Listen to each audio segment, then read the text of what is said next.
The new 9-member board met for the first time since last Thursday's annual general meeting with the express purpose of electing a president, vice president and executive.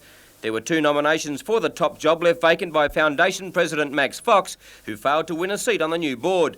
Seeking the coveted position were Michael Hill and Foundation Vice President Kevin Smith. And the result of the ballot, a clear-cut victory for the former Sheffield Shield cricketer and legal eagle, who admitted to some nerves before the meeting. There was a little tingle in the stomach. I mean, you're always hopeful, but you're never certain how people are going to react. I'm happy that I've got the support of the board now. Pressure on you? I don't believe so. I think what the board will try and do is put pressure onto the administration to make sure that they perform. I've no doubt that they will. But we see our role as setting the policy and the guidelines and staying in the background. It's really for the administration to set the scene here and for the players to play. I mean, the people don't come to the ground to watch the board. Kevin Smith will be Hill's deputy and John Duncan will join Smith, Hill and Michael Armstrong on the night's executive.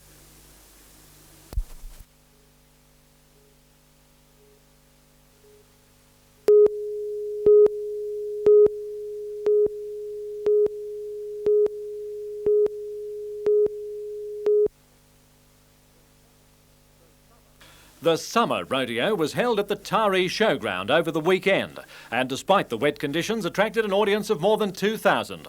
The feature event included a new challenge, team camp drafting, where teams of 3 men and a woman compete on horseback and in club colours to try to take out winning honours. Teams for this event came from areas as diverse as Gloucester, the Hastings, Upper Horton northwest of Tamworth and the local Manning Valley area. In what could be termed a surprise, the local Manning Valley team came up trumps, despite the odds being 20-1 against them. Other events included steer wrestling, bull riding, clown acts and the wild mule race. Sponsors of the event, the Gill brothers, are planning to continue the excitement of the rodeo in the future as a series travelling south from Grafton to Newcastle.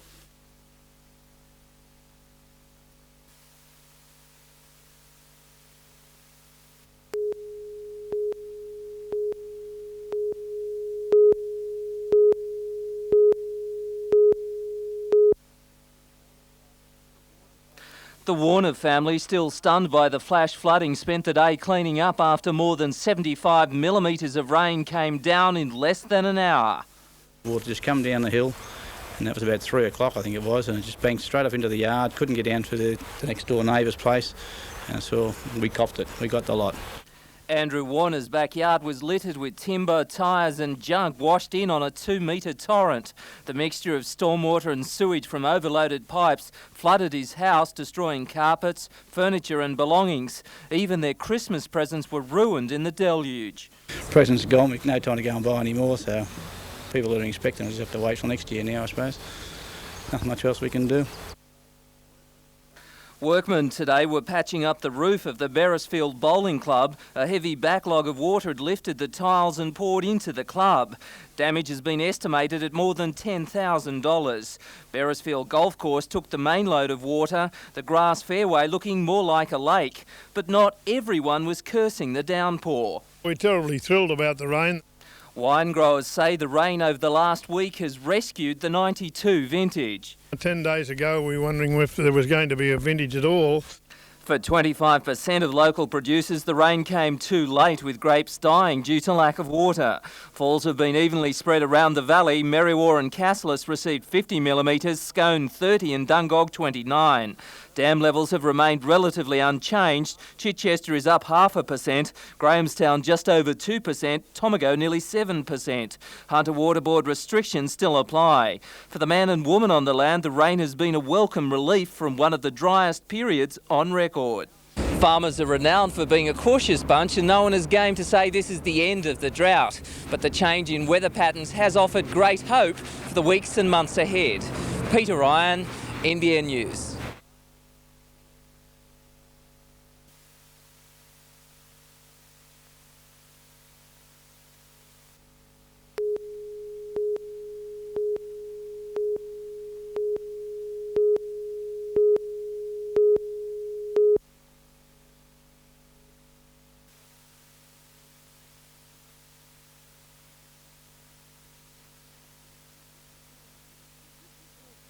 Christmas morning, but first things first, a little breakfast to fuel those present hungry fingers.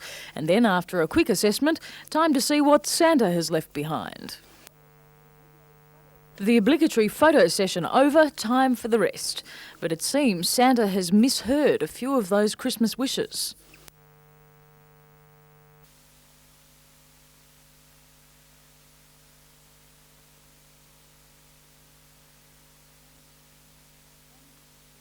And it's soon forgotten. Indeed he is. But there's something far more interesting in the offing.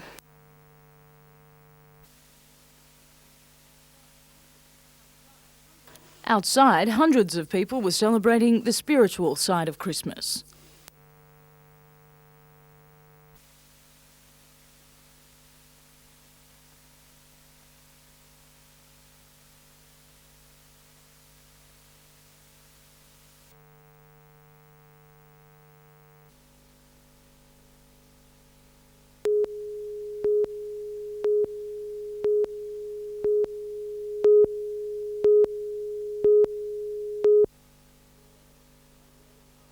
Hundreds of holidaymakers joined the exodus from Sydney today. Jan Fitzgerald and her family were making the long trek to Taree, but not without a break at the Driver Reviver caravan at Freeman's Waterhole. Volunteers serve free coffee and chocolates to drivers at the start and finish of school vacations and on public holidays. Yeah, and we always stop at the Driver Revives. Fatigue is a factor in many fatal crashes. Drivers covering long distances are encouraged to stop, revive and survive. You know, the kids will be in a much better mood and have been to the toilet and got their thongs out and their dolls, and so it's been a definite break. So we'll go off in a better mood.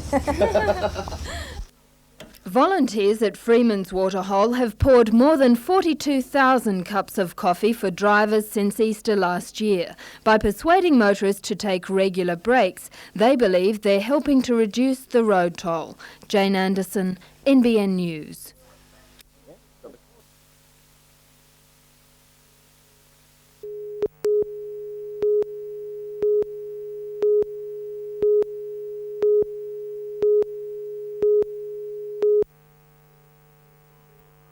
The 10-metre half-tonne of Fiction was lying high and dry after touching bottom early this morning. It was just one of the 110-boat flotilla that set out from Pittwater yesterday bound for Coffs Harbour, chasing a $100,000 prize. The race is over for these sailors, but they were lucky to step uninjured from their boat after it was driven ashore by a strong southerly blow. They were preparing to tow it off on the next high tide. Not so lucky were crewmen aboard two other yachts. In separate incidents, they were both hit on the head by the boat's booms. One man suffered a fractured skull and was brought ashore by the water police. The other, a forward hand aboard the Seahorse, was trying to retrieve a sail lost overboard as the wind picked up. A lot of lightning, some of it really spectacular. We got hit with a southerly and one of our crew members got hit with a boom, and we ended up having to come in here last night and take him to hospital. 9 boats withdrew from the race, their skippers adding up the damage bill. The $200,000 Ever Ready had been hugging the coast last night and ran aground in Stockton Bight. It was towed off the beach by the police-launched Stackpool and will be trucked to Sydney for repairs. After a busy night, the water police were called on a number of times today to tow recreational craft which had broken down offshore. Andrew Lobb reporting for NBN News.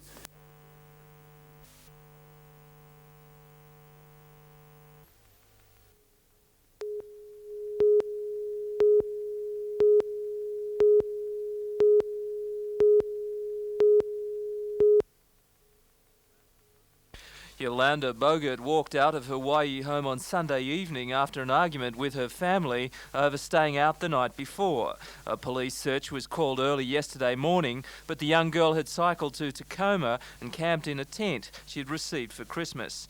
Yolanda was sighted at 8 o'clock last night after she was recognised from an NBN News report.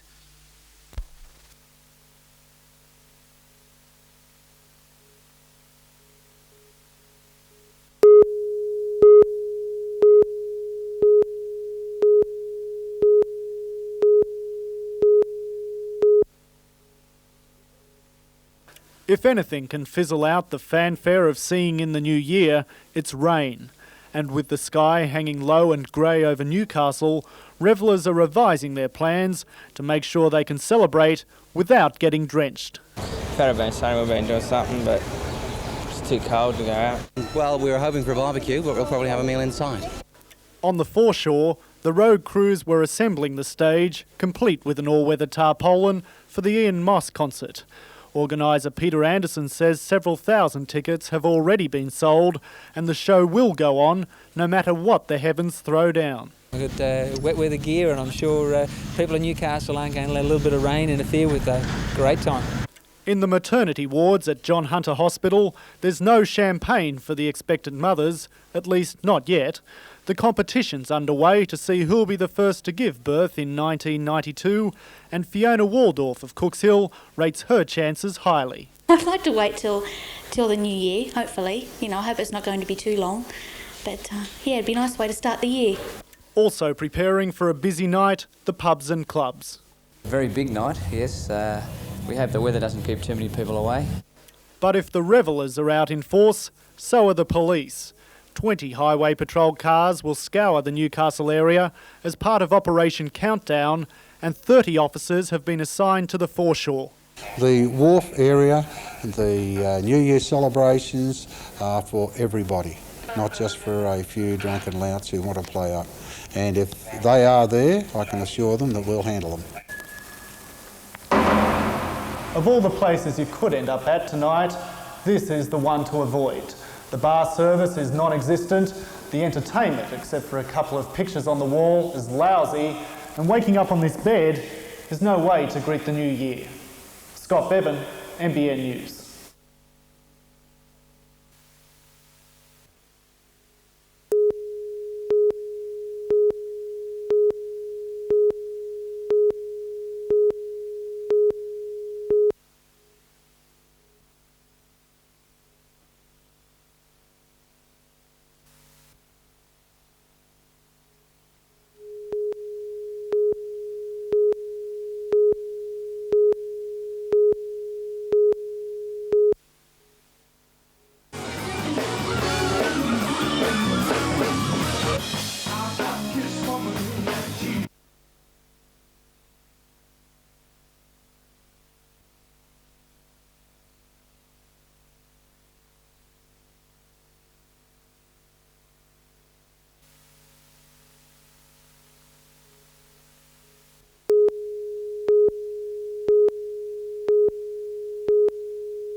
Rain, too, was a problem at Foster Tuncurry, where the Great Lakes Festival Committee staged its usual New Year's Eve activities in John Wright Park.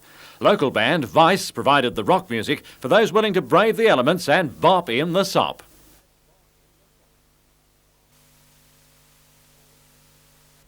All ages were catered for, from the very young, with an early fireworks display launched from a sandbar in the mouth of the lake. A later one, timed for midnight itself, had to be cancelled when the rain set in.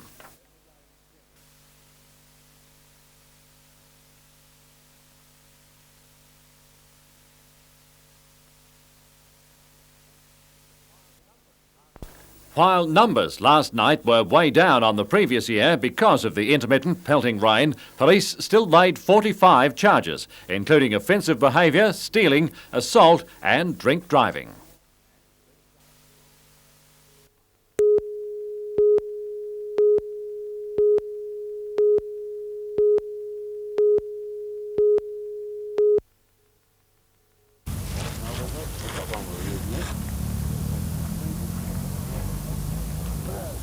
I could put my dick in there, maybe we can see that.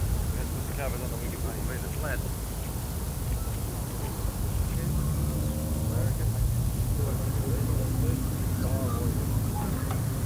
And again? Very good at that there.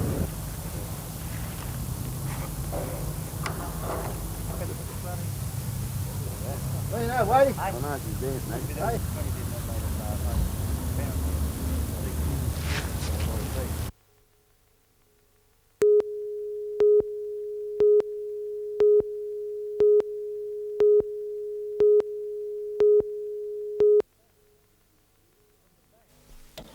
From the bang of New Year's Eve came the whimper for many of a bleary first morning for 1992.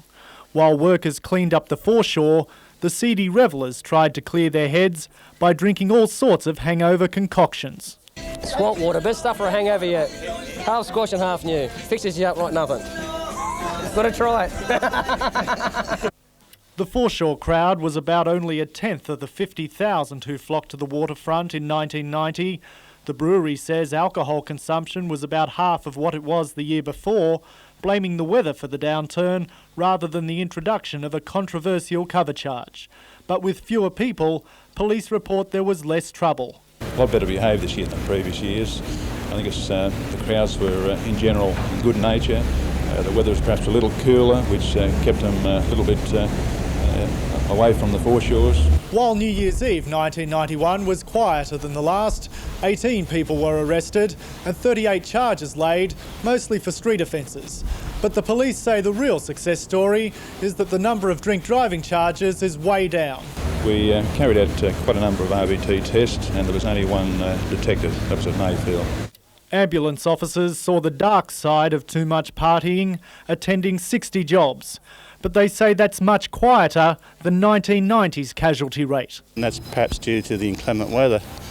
I'd say there was probably about 30% quieter. A busy night also for Gloria Reid at John Hunter Hospital, but for a different reason. Gloria gave birth to the first baby in the city for 1992, a little girl called Jessica. It wasn't due for another 4 weeks, so it came early, so we were happy.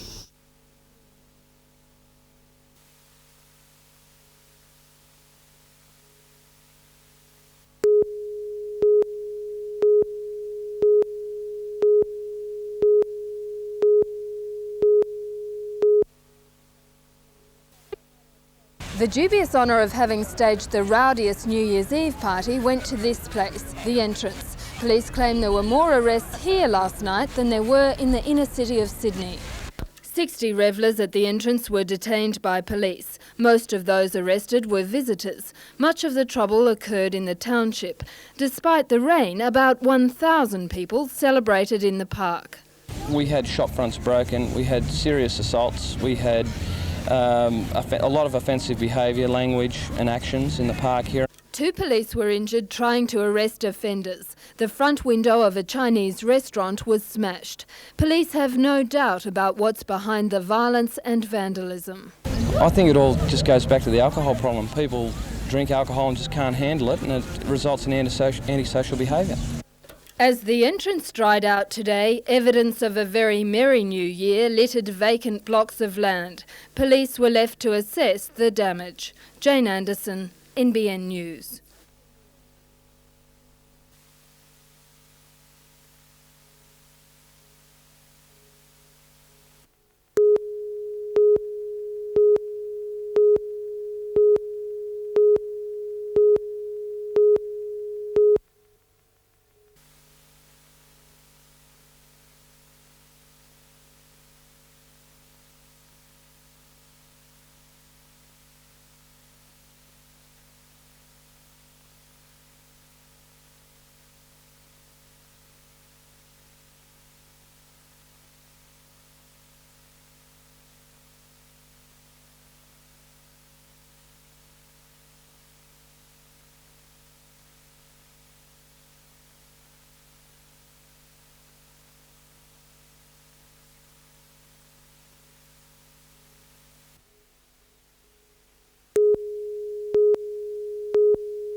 The trawlers are hard at work on the Hunter River trying to make up for what has been a dismal season. The official start on October 1 was put back due to lack of prawns, and although fishing began 3 weeks later, catches have been 10% of what's expected. But heavy rain has brought the prawns out of their breeding grounds north of Raymond Terrace. Just put a bit of fresh water in the river, and the prawns have come down to find a little bit more salt. So they've moved down here into the river out here, and basically we can get at them now. 2 weeks ago, trawlers were catching around 20 kilograms per day. Catches now are hitting 200. The run has come too late for the traditional pre-Christmas rush. Prices are sitting on about $13 per kilo. The Newcastle Fishing Co-op says that will drop if the good supply continues.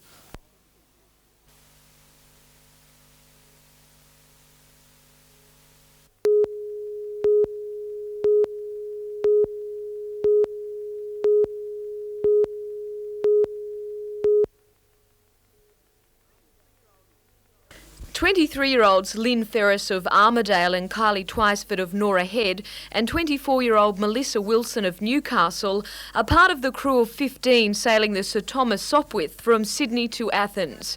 It's the first leg of an around-the-world trip.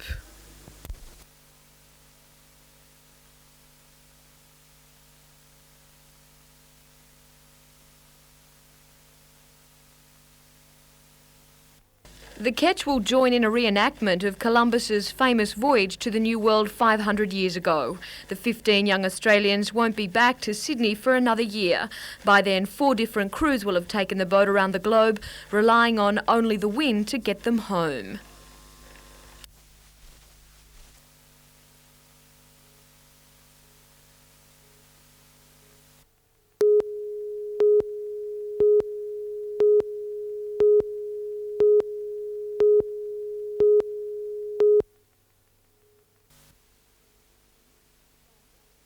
For a mere $25, these children will learn skills over the next 9 days that could possibly save their lives.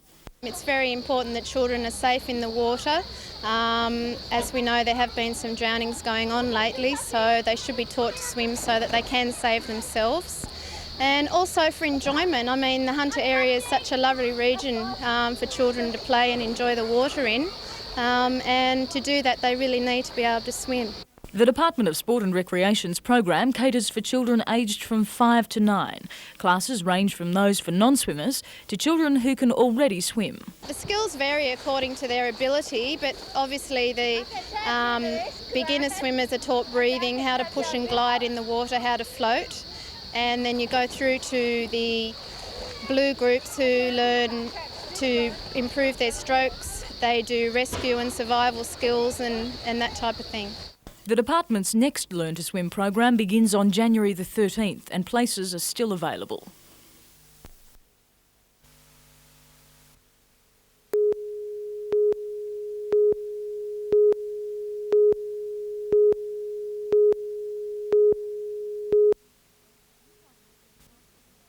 Newcastle City Council began buying up the civic precinct with a view to redevelopment more than 11 years ago. After December 1989, it was hoped the earthquake would prove a catalyst for construction, but 2 years on, still no buyers. Estimates of the money outlaid by council run into millions of dollars, and Alderman John Manning says it's about time council revealed the return. The land value was about $2,980,000 for an outlay of $11 million plus expenses. According to Alderman Manning and a Newcastle City Centre investment handbook, council's purchases include this 2-storey block, bought for $800,000, then demolished 7 months after the earthquake. The land value is $90,000. Other investments include the Clarendon Hotel. Council paid $675,000 for the site. Its land value $460,000.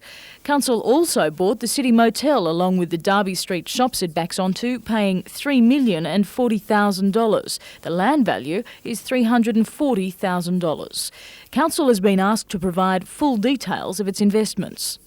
A report is expected in February.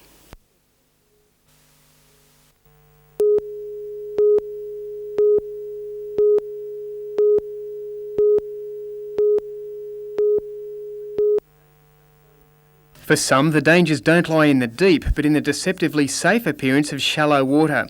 The Sydney headquarters of the Surf Lifesaving Association rates dumping waves as the second biggest danger to swimmers next to rips.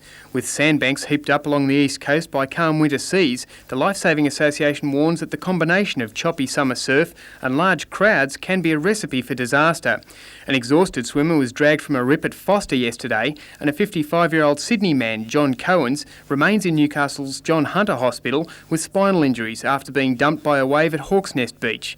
11-year-old Stephen Stephen Kelly from Sydney was lucky to escape serious injury after being dumped and staggering from the surf at Stockton Beach. He was riding a boogie board and the boogie board slipped out from underneath him and he just kept going down the face of the wave and landed headfirst in the sand.